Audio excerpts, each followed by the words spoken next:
ರಾಜ್ಯದ ಸಿದ್ದರಾಮಯ್ಯ ನೇತೃತ್ವದ ಕಾಂಗ್ರೆಸ್ ಸರ್ಕಾರದ ವಿರುದ್ಧ ಮೂಢ ಹಗರಣಕ್ಕೆ ಸಂಬಂಧಪಟ್ಟಂತೆ ಮುಖ್ಯಮಂತ್ರಿ ಸಿದ್ದರಾಮಯ್ಯನವರ ಕುಟುಂಬಸ್ಥರೇ ಭಾಗಿಯಾಗಿದ್ದಾರೆ ಅನ್ನುವ ಒಂದು ಮಾಹಿತಿಯನ್ನು ಇಟ್ಕೊಂಡು ಇದೀಗ ಪ್ರತಿಪಕ್ಷಗಳು ಸಿದ್ದರಾಮಯ್ಯನವರ ವಿರುದ್ಧ ಮುಗಿಬೀಳ್ತಿರ್ತಕ್ಕಂಥ ಈ ಸಂದರ್ಭದಲ್ಲಿ ಮತ್ತೊಂದು ಎಸ್ ಟಿ ಕಾರ್ಪೊರೇಷನ್ಗೆ ಸಂಬಂಧಪಟ್ಟಂಥ 187 ಕೋಟಿ ರೂಪಾಯಿಗಳ ಅಕ್ರಮ ಹಣ ವರ್ಗಾವಣೆಯ ಸಂಬಂಧದ ಒಂದು ಹಗರಣ ಕೂಡ ಸಿದ್ದರಾಮಯ್ಯನವರ ಮುಖ್ಯಮಂತ್ರಿ ಪಟ್ಟಕ್ಕೆ ಉರುಳಾಗ್ಬೋದು ಅನ್ನುವ ಮಾತುಗಳು ರಾಜ್ಯ ರಾಜಕಾರಣದಲ್ಲಿ ಕೇಳಿ ಬರ್ತಿದ್ದಾವೆ.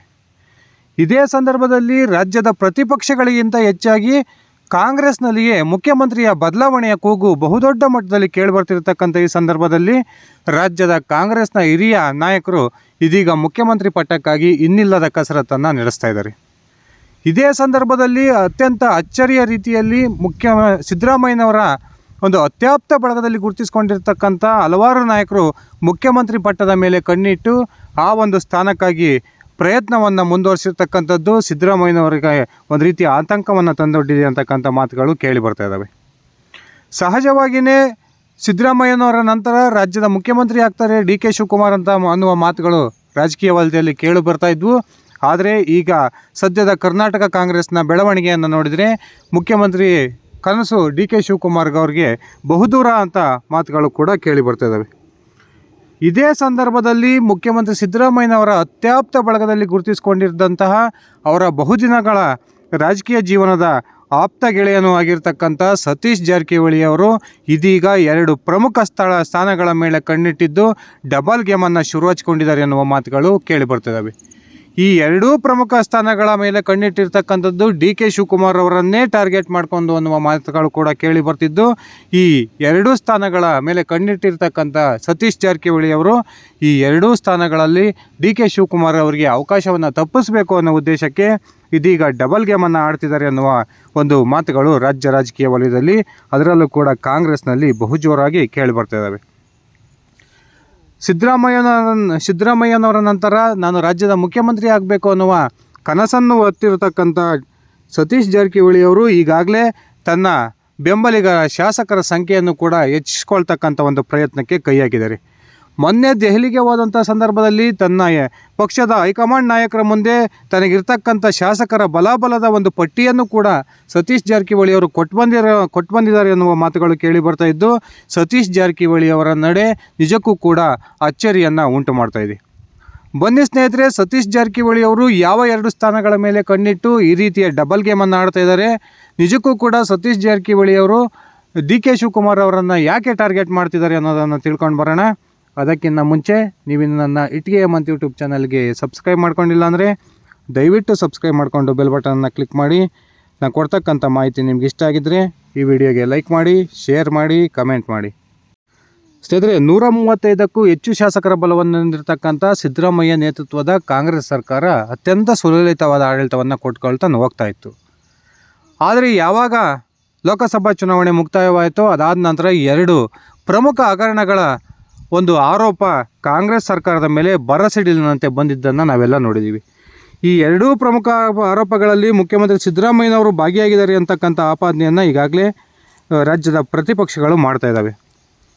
ಸಿದ್ದರಾಮಯ್ಯನವರ ವಿರುದ್ಧ ಮೂಢ ಹಗರಣಕ್ಕೆ ಸಂಬಂಧಪಟ್ಟಂತೆ ಪ್ರಾಸಿಕ್ಯೂಷನ್ಗೆ ಅನುಮತಿಯನ್ನು ನೀಡಿ ರಾಜ್ಯಪಾಲರು ಈಗಾಗಲೇ ಆದೇಶವನ್ನು ಕೊಟ್ಟಿರ್ತಕ್ಕಂಥದ್ದು. ಅದರ ವಿರುದ್ಧ ಇದೀಗ ಕಾಂಗ್ರೆಸ್ ಸರ್ಕಾರ ಹೈಕೋರ್ಟ್ನ ಮೊರೆ ಹೋಗಿರ್ತಕ್ಕಂಥದ್ದು. ಈ ಒಂದು ಕೇಸ್ ಇದೀಗ ಹೈಕೋರ್ಟ್ನಲ್ಲಿ ಅಂತಿಮ ಹಂತಕ್ಕೆ ತಲುಪಿದೆ. ಇದೇ ಸಂದರ್ಭದಲ್ಲಿ ಮುಖ್ಯಮಂತ್ರಿ ಬದಲಾವಣೆ ಖಚಿತ ಅಂತಕ್ಕಂಥ ಒಂದು ನಿಲುವಿಗೆ ಬಂದಿರುವ ಕಾಂಗ್ರೆಸ್ನ ಅನೇಕ ನಾಯಕರು ಇದೀಗ ಮುಖ್ಯಮಂತ್ರಿ ಸ್ಥಾನದ ಮೇಲೆ ಕಣ್ಣಿಟ್ಟು ಆ ಒಂದು ಸ್ಥಾನಕ್ಕಾಗಿ ಪ್ರಯತ್ನವನ್ನು ಮುಂದುವರಿಸಿದ್ದಾರೆ. ಅದರಲ್ಲೂ ಕೂಡ ಸಿದ್ದರಾಮಯ್ಯ ಅತ್ಯಾಪ್ತ ಬಳಗದಲ್ಲಿ ಗುರುತಿಸಿಕೊಂಡಿರ್ತಕ್ಕಂಥ ನಾಯಕರೇ ಮುಖ್ಯಮಂತ್ರಿ ಸ್ಥಾನಕ್ಕೆ ಈಗ ಪ್ರಯತ್ನವನ್ನು ಮುಂದುವರಿಸಿರ್ತಕ್ಕಂಥದ್ದು ಅತ್ಯಂತ ಕುತೂಹಲಕ್ಕೆ ಕಾರಣವಾಗಿದೆ. ಇದೀಗ ಬೆಳಗಾವಿಯ ಸಾಹುಕಾರ್ ಸತೀಶ್ ಜಾರಕಿಹೊಳಿ ಕೂಡ ಅತ್ಯಂತ ಸೀರಿಯಸ್ ಆಗಿ ಮುಖ್ಯಮಂತ್ರಿ ಸ್ಥಾನದ ಮೇಲೆ ಕಣ್ಣಿಟ್ಟಿದ್ದು ಪದೇ ಪದೇ ರಾಜ್ಯದ ಪ್ರಮುಖ ಕಾಂಗ್ರೆಸ್ ನಾಯಕರನ್ನು ಭೇಟಿಯಾಗೋದು, ಹೈಕಮಾಂಡ್ ನಾಯಕರ ಭೇಟಿಗೆ ಪದೇ ಪದೇ ದೆಹಲಿಗೆ ತೆರಳೋದು, ಈ ರೀತಿಯ ಒಂದು ಕಾರ್ಯತಂತ್ರವನ್ನು ಮಾಡ್ತಾ ಇರತಕ್ಕಂಥದ್ದು ಕಾಂಗ್ರೆಸ್ನಲ್ಲಿ ಅಚ್ಚರಿಯನ್ನು ಉಂಟು ಮಾಡಿದೆ. ಇದೇ ಸಂದರ್ಭದಲ್ಲಿ ನಿಜಕ್ಕೂ ಕೂಡ ಸತೀಶ್ ಜಾರಕಿಹೊಳಿ ಅವರು ಯಾಕೆ ಈ ರೀತಿಯ ಒಂದು ವರ್ತನೆಯನ್ನು ಮಾಡ್ತಿದ್ದಾರೆ ಅಂತಕ್ಕಂಥ ಆಶ್ಚರ್ಯ ಎಲ್ಲರಲ್ಲೂ ಮೂಡಿದೆ.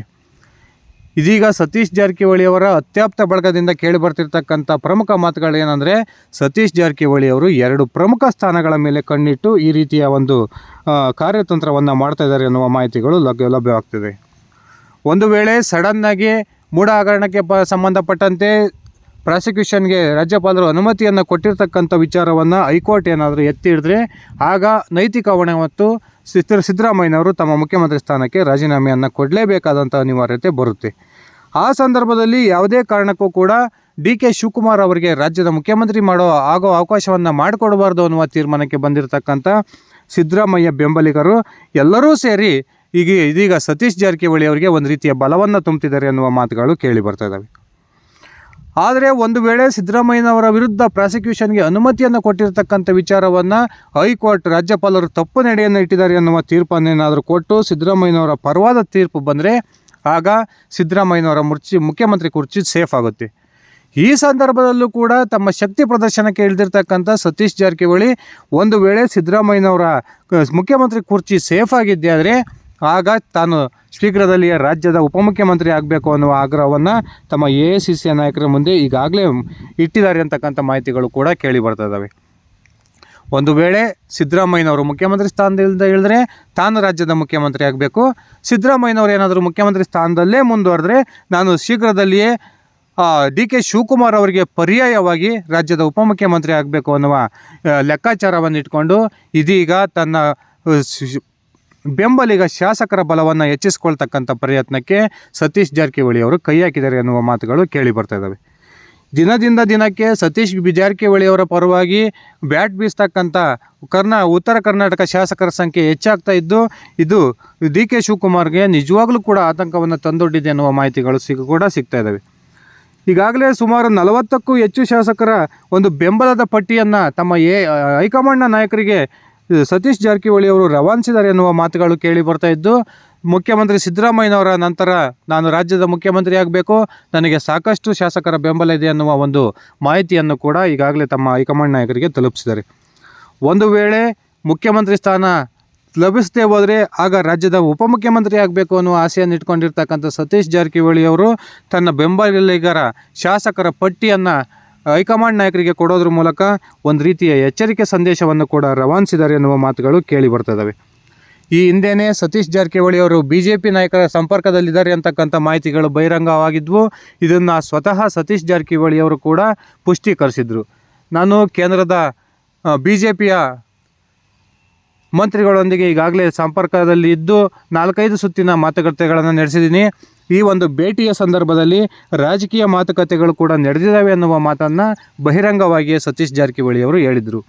ಇದೀಗ BJPಯ ನಾಯಕರು ಕೂಡ ಸತೀಶ್ ಜಾರಕಿಹೊಳಿ ಅವರೇ ಮುಂದಿನ ಕರ್ನಾಟಕದ ಏಕನಾಥ್ ಶಿಂದೆ ಆಗ್ತಾರೆ ಅನ್ನುವ ಮಾತುಗಳನ್ನು ಆಡ್ತಾ ಇರತಕ್ಕಂಥ ಈ ಸಂದರ್ಭದಲ್ಲಿ ತನ್ನ ಬೆಂಬಲಿಗ ಶಾಸಕರ ಪಟ್ಟಿಯನ್ನು ಹೈಕಮಾಂಡ್ಗೆ ನೀಡೋದ್ರ ಮೂಲಕ ಸತೀಶ್ ಜಾರಕಿಹೊಳಿ ಅವರು ಕೂಡ ಒಂದು ರೀತಿ ಪರೋಕ್ಷವಾಗಿ ಹೈಕಮಾಂಡ್ ನಾಯಕರಿಗೆ ಎಚ್ಚರಿಕೆ ಸಂದೇಶವನ್ನು ಕೊಡೋ ಪ್ರಯತ್ನವನ್ನು ಮಾಡಿದ್ದಾರೆ ಎನ್ನುವ ಮಾತುಗಳು ಕೇಳಿ ಬರ್ತಾ ಇದ್ದಾವೆ. ಒಂದು ವೇಳೆ ಮುಖ್ಯಮಂತ್ರಿ ಸಿದ್ದರಾಮಯ್ಯ ಆ ಸ್ಥಾನದಲ್ಲಿ ಮುಂದುವರೆದು ಉಪಮುಖ್ಯಮಂತ್ರಿ ಸ್ಥಾನವನ್ನು ಪರ್ಯಾಯವಾಗಿ ಸೃಷ್ಟಿ ಮಾಡಿ ಆ ಉಪಮುಖ್ಯಮಂತ್ರಿ ಸ್ಥಾನಕ್ಕೆ ಒಂದು ವೇಳೆ ಸತೀಶ್ ಜಾರಕಿಹೊಳಿ ಅವರನ್ನು ಕಾಂಗ್ರೆಸ್ ಹೈಕಮಾಂಡ್ ನೇಮಿಸದೇ ಹೋದರೆ ಆಗ ಸತೀಶ್ ಜಾರಕಿಹೊಳಿ ಅವರು ಪ್ರಮುಖ ರಾಜಕೀಯ ನಿರ್ಧಾರವನ್ನು ತೆಗೆದುಕೊಳ್ತಾರೆ. ಆ ಮೂಲಕ ತನ್ನ ಬೆಂಬಲಿಗ ಶಾಸಕರೊಂದಿಗೆ BJPಯನ್ನು ಸೇರ್ಪಡೆ ಆಗ್ಬೋದು ಅನ್ನುವ ಒಂದು ಚರ್ಚೆಗಳು ಕೂಡ ರಾಜ್ಯದಲ್ಲಿ ನಡೀತಾ ಇದ್ದಾವೆ. ಸ್ನೇಹಿತರೆ, ನಿಮ್ಮ ಅಭಿಪ್ರಾಯದ ಪ್ರಕಾರ ನಿಜಕ್ಕೂ ಕೂಡ ಸತೀಶ್ ಜಾರಕಿಹೊಳಿ ಅವರು ರಾಜ್ಯದ ಮುಂದಿನ ಮುಖ್ಯಮಂತ್ರಿ ಆಗ್ತಾರಾ ಅಥವಾ ಸಿದ್ದರಾಮಯ್ಯನವರು ಮುಖ್ಯಮಂತ್ರಿ ಸ್ಥಾನದಲ್ಲಿ ಮುಂದುವರೆದರೆ AICC ಸತೀಶ್ ಅವರಿಗೆ ಉಪಮುಖ್ಯಮಂತ್ರಿ ಪಟ್ಟವನ್ನು ನೀಡುತ್ತಾ? ದಯವಿಟ್ಟು ಕಮೆಂಟ್ ಮಾಡಿ. ಇದಿಷ್ಟಾಗಿತ್ತು ಸ್ನೇಹಿತರೆ ನನ್ನ ಇವತ್ತಿನ ಈ ವಿಡಿಯೋ. ನಾನು ಕೊಟ್ಟಿರ್ತಕ್ಕಂಥ ಮಾಹಿತಿ ಇಷ್ಟ ಆಗಿದ್ದರೆ ಈ ವಿಡಿಯೋಗೆ ಲೈಕ್ ಮಾಡಿ, ಶೇರ್ ಮಾಡಿ, ಕಮೆಂಟ್ ಮಾಡಿ. Thank you.